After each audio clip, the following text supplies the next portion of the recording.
From the worldwide leader in sports, Sunday NFL Countdowns, Charles Woodson. Good to see you, sir. Rich, always good to see you, How are man. you? I'm good. I'm good. Good to be here with you, man. I like the audience, man. It's a nice touch. You know what? Yeah. I appreciate that because you're a man of the people. Absolutely. You're a people person. Absolutely. I figured we'll have people here to listen to our conversation. Well, here we go. So what do you think of this matchup here, Charles? What do you think? Super Bowl 53. Let's get into it. What you got for me? You know, I think it's going to be a really good game. I really do. Yeah, everyone seems to think that way. The Rams were my pick to win the Super Bowl back in September. So we Michigan men. You guys are simpatico. Again, You know, we are simpatico. simpatico. That's our favorite word of the week. Pretty smart guys, I would say. Did you have them beating the Patriots, though? I had them. I think so. I think I had them. Let's just say that just for just for television television. because that's what I had. I mean, that's what I had. Yeah, and I had Aaron Donald winning the defensive player of the year. Oh, NFL MVP. Why did of you the think that? entire league? Well, because why he's did you the think best player in football. But he won't get the credit he deserves because he doesn't score touchdowns. You know? But when you think about it, when you watch this man play the game, he has doubled almost 70% of the time, and he still came up with 20 and a half sacks. That's bad. Think about that. It's a bad man. It's a bad man. It's a bad man. So when you think about the Rams, Patriots, you think about offensive teams, you know, I thought my reasoning for them winning the Super Bowl, being that this is such an offensive-minded game nowadays, is that defensively, the team that win would have to come up with the play, similar to last year's Super Bowl.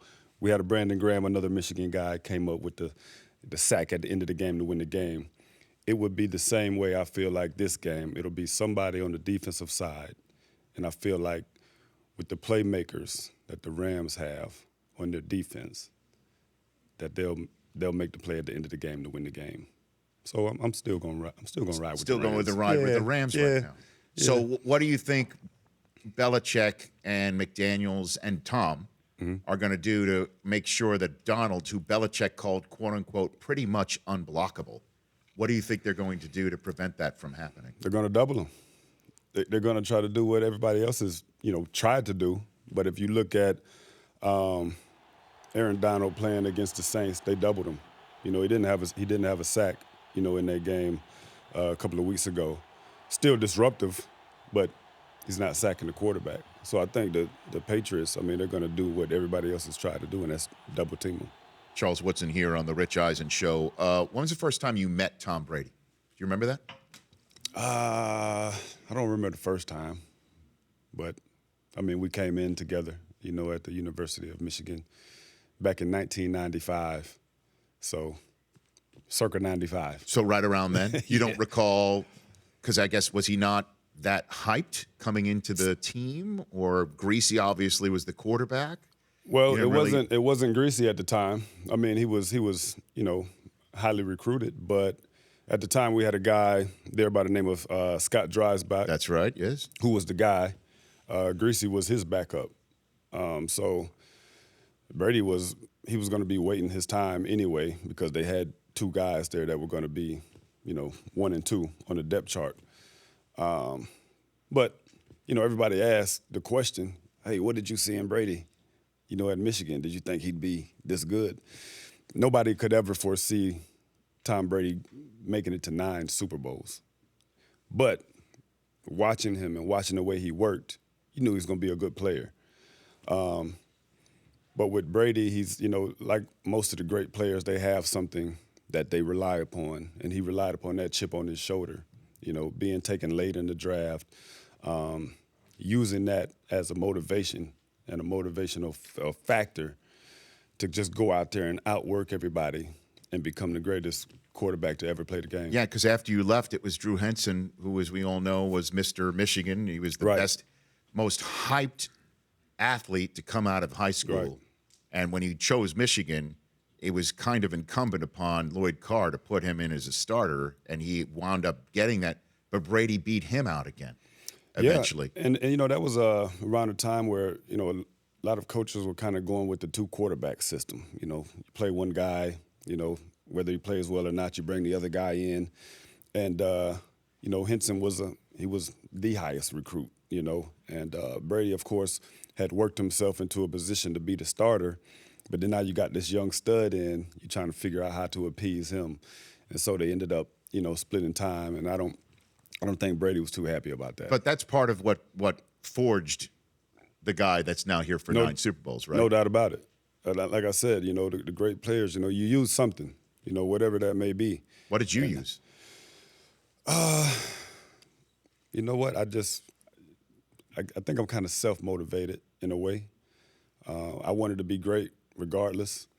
But if I think back, if I go all the way back, my motivation, to be the best that I could possibly be came from my own household. My older brother was, he was a star in our town. He played football, he ran track, he wrestled. And, people used to always refer to me as Terry's little brother. Hey, you're Terry's little brother. I'm like, nah, man, my name's Charles. So very early on, I kind of had that drive that I need to make a name for myself. I'm not Terry's little brother. I'm Charles. Call me Charles. And so it kind of started pretty early with me. Charles Woodson here on the Rich Eisen Show. You chose the Rams to win it all, and the Rams are here, and now you're choosing them. But Saints fans, we've got Drew Brees coming up in hour 3, believes the Rams should not be here at the Super Bowl. And you, because I follow you on Twitter, you were pretty vocal at the time about that call and how badly it was blown. You equated it to the Tuck Rule moment for you, Charles. You think that's a viable connection right there? Yeah, I think so. When you think about it, that play, you hear people say all the time, it's not about one play. Well, it kind of sort of is about one play, because if they make that call, the Saints can essentially run the clock down, kick the field goal. Of course, there's no guarantee they make the field goal, but, right. For all intents and purposes, they make the field goal, game's over. The Saints are in the Super Bowl. You go back to the Tuck Rule. If they do not overturn that call, we run the clock out. So we go on to the championship week. Of course, there's no guarantee that we win the next week, but that's an opportunity. So for the rest of their lives, this particular team, the Saints, I have to believe that they believe this was their best opportunity, this team that they have, to win the Super Bowl. Well, it becomes a missed opportunity, and you never know when you're going to get back. Just because you have a good team one year, Tom Brady and the Patriots, they're an anomaly. That it just doesn't happen that way, the way they've done it. So it's a missed opportunity for the Saints, and it's one that they're going to think about forever. And in my tweet, I was pretty much reiterating the fact that people always tell me, "Hey, get over the Tuck Rule." Well, listen, I played 18 years in the football league. I got over the Tuck Rule, but I still think about the Tuck Rule like it was a missed opportunity. The Saints are going to think about that play for the rest of their lives because it's a missed opportunity. And there's one play, that could have ended the game and got them to the Super Bowl. So it's you hurt for the players because playing the game, what you put into this game. Everybody looks at it and it's, you guys are just playing the game, it's fun. This game takes a toll on you, both physically and mentally. And you put a lot into getting to that point to get to the Super Bowl. And so to have an obvious play not called and it go against you, and then it kind of wipes away an opportunity, they'll think about that forever. So I am mandated on behalf of New England fans everywhere, including the gentleman to my left, who is a New England fan, and also my wife. I turned my back to him. No, I understand you did. Wow. The difference is the Tuck. Do you not believe the Tuck Rule was appropriately applied as it was written in the rule book? I do not. I feel like here's an interesting thing about it, the way I think about it. Mm-hmm. So I watch the news a lot. A lot of times you'll have, two economists on television, and they'll be talking about their economy. One will say the economy is doing great, and one will say it's in the tank. But you're like, these are economists. They both have the same facts and figures, same numbers. How can they have differences of opinion, right? 2 + 2 is 4, right? 2 + 2 is 4? Yes. Correct. We're all in agreement. Right. So when you look at the missed call, if you ask 100% of Saints fans, 100% of Rams fans, should it have been called, everybody would say yes. Yes. 2 + 2 is 4. In our case, 2 + 2 is still 4, but they added 1. So 2 + 2 = 5. Why? Because they were able to add their own interpretation into it. So they took a play, 2 + 2 is 4, a fumble. They added their own interpretation and made it into incomplete pass. Because So- they ruled it a fumble and came back and looked at it. He's just in the process of bringing it down when you He was hit him. able to take the rule and justify why he overturned it. So if me and you were in a court of law and you're arguing that his arm was going forward, I would say, well, show me the part where his arm's going forward. You would show the tape. You see his arm going forward, and then you'd bring it back. And then I say, well, tell me, when did he fumble? Did he fumble while his arm was going forward? And you would have to tell me, no. He brought it when he brought it back into his body. Hence the tuck rule, correct? Yes. Okay. So was he bringing it back into his body, or was it into his body? So there's a technicality to it. Hey, look. So he wasn't bringing the ball back into his body. When I hit him, he had it, both hands on the ball. It's in his body. He ain't bringing it back into his body. It's a fumble. 2 + 2 is 4, unless you add 1. See, and then it's 5. See, I thought you meant 2 + 2 is 5 because that's so many Super Bowls Tom Brady has won. I like that. I can dig it. I can dig it. I can dig it. I love the fact that he's won 5 Super Bowls. I'm happy, and I'm actually happy for him. This guy, the fact that he's still here, is mind blowing. I love him. It's funny. Ty Law might go into the Hall of Fame. Yeah, And he told me should be. He told me a story about that night.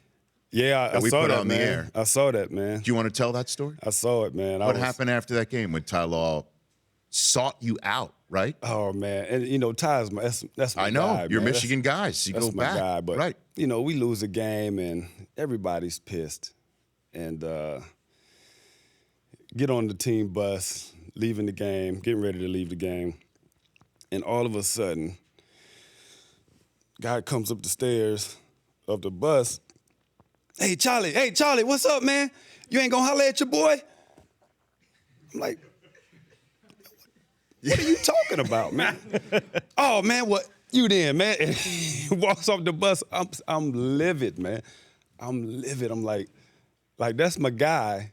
But man, I wanted to throw hands with Ty, man. But he rubbed it in my face, man, and it wasn't a pretty sight. Well, I didn't appreciate that. He said that you always would seek each other out after a Always. game. Always. And that you did not seek him out. So he was going to seek you out, despite the fact that it's the Raiders team boss after that game. This man had the audacity, man, to leave his locker room and come on our bus after we got robbed.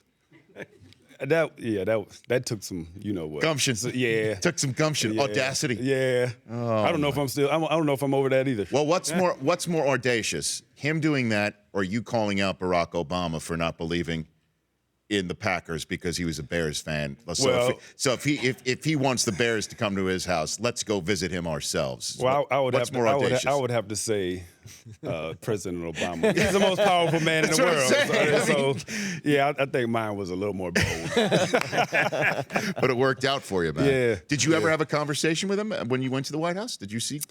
It was we only got to see him very briefly because it was the lockout.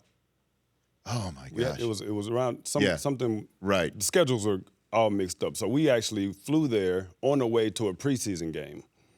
So we got there, and he was busy, trying to pass a law. Yeah, he's he's a busy man. right. So we were in the White House for like 2 hours, just the team just hanging out, and he was somewhere trying to make policy, and he came out briefly. We took our team picture, and then we were on the plane headed to Tampa. So he didn't call you back out? He didn't call you back out? No, He said some things. I in his think I speech. recall he said Yeah. something back at you in a way, but he it's was all like, good. don't challenge Charles Woodson. Something to that effect. I love it. Charles, you're the man. You're going to be on the air, a Sunday NFL Countdown, Samantha Ponder, Randy Moss, Matt Hasselbeck, one of my favorite people, Rex Ryan, and you. How long is your pregame show? How long is it? How long is your show? 8.5 hours. How long is your show? Yeah, we're somewhere around there. No! If you double the hours, somewhere around 4 hours. there. 4. Come on, man. That's a lot. That's a lot. It's long, right? But I'm so happy that you're doing what you do. You seem to be enjoying it immensely. I do, man. Excellent. Have a lot of fun. You're great at it. You got a special ascot picked out for Sunday? And you know it. Super Bowl Sunday And ascot? you know it. Okay, very good. And I'm trying to do the math right here. Are you up for the Hall next year? Or is it 2 years? I think 2 years. Okay. Well, I look forward to that day. Charles, thanks for coming on this show. Man, thanks for having me. You got it. Charles Woodson right here on The Rich Eisen Show. The Rich Eisen Show, weekdays at noon Eastern on Audience.